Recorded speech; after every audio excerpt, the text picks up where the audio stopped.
सलाम। मैं मुगल सल्तनत का सेनापति इस दौर का गवाह हूं जब पत्थरों में इतिहास लिखा गया।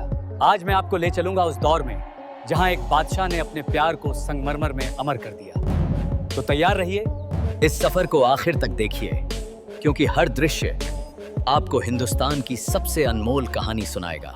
ताजमहल भारत की सबसे प्रसिद्ध इमारतों में से एक, प्रेम और वास्तुकला का एक शाश्वत प्रतीक है। यह आगरा, उत्तर प्रदेश में यमुना नदी के दक्षिणी किनारे पर स्थित एक भव्य मकबरा है, जिसे मुगल सम्राट शाहजहां ने अपनी प्रिय पत्नी मुमताज महल की याद में बनवाया था। ताजमहल का निर्माण 1631 ईस्वी में शुरू हुआ। मेरा नाम उस्ताद अहमद लाहौरी है।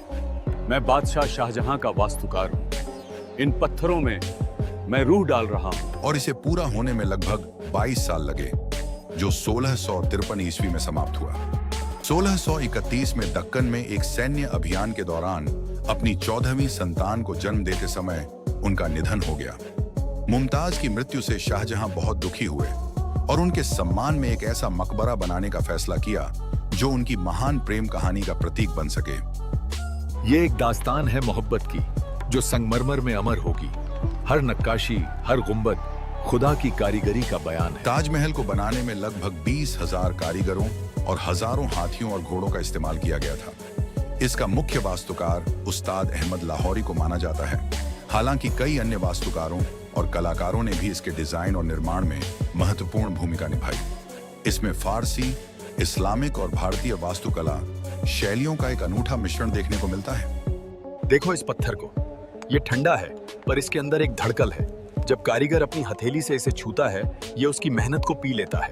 यही पत्थर भैजो, जब ताजमहल बनेगा मुमताज की याद को हमेशा जिंदा रखेगा। ताजमहल मुख्य रूप से सफेद संगमरमर से बना है, जिसे राजस्थान के मकराना से लाया गया था। इसकी दीवारों पर जटिल नक्काशी, कीमती और अर्धकीमती पत्थरों का प्रयोग करके फूलों और ज्यामितीय पैटर्न में पच्चीकारी का काम किया गया है। यह पिएत्रा ड्यूरा नामक तकनीक का एक उत्कृष्ट उदाहरण है। देखिए, ताजमहल की ऊंचाई जमीन से लेकर गुंबद के शिखर तक भार लगभग 284 फुट है। हर हिस्सा, हर अनुपात को एक दूसरे के बराबर रखा गया है। गुंबद का व्यास आधार की लंबाई का आधा इसके है। चारों कोनों पर 4 मीनारें हैं, जो थोड़ी बाहर की ओर झुकी हुई हैं, ताकि भूकंप की स्थिति में ये मकबरे से दूर गिरें, न कि उस पर। ताजमहल का पूरा परिसर एक बड़े बगीचे से घिरा हुआ है, जिसे 4 बाग शैली में डिजाइन किया गया है, जो मुगल वास्तुकला की एक विशेषता है। परिसर में एक मस्जिद, एक गेस्ट हाउस, मेहमना खाना और मुख्य मकबरे के प्रवेश द्वार पर एक भव्य लाल बलुआ पत्थर का द्वार भी शामिल है। ताजमहल सिर्फ एक मकबरा नहीं, बल्कि एक कलाकृति है जो प्रकाश के साथ अपना रंग बदलती प्रतीत होती है।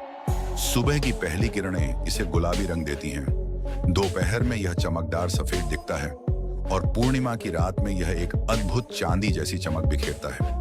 यह यूनेस्को की विश्व धरोहर स्थल है और इसे दुनिया के 7 अजूबों में से एक माना जाता है। मेरा नाम शाहजहां है और मैं आज भी उसी इश्क में जिंदा हूं जिसे दुनिया ताजमहल के नाम से जानती है। ये सन 1631 का साल है जब मैं आगरा के आसमान के नीचे खड़ा हूं और मेरी रूह अब भी मुमताज को पुकार रही है।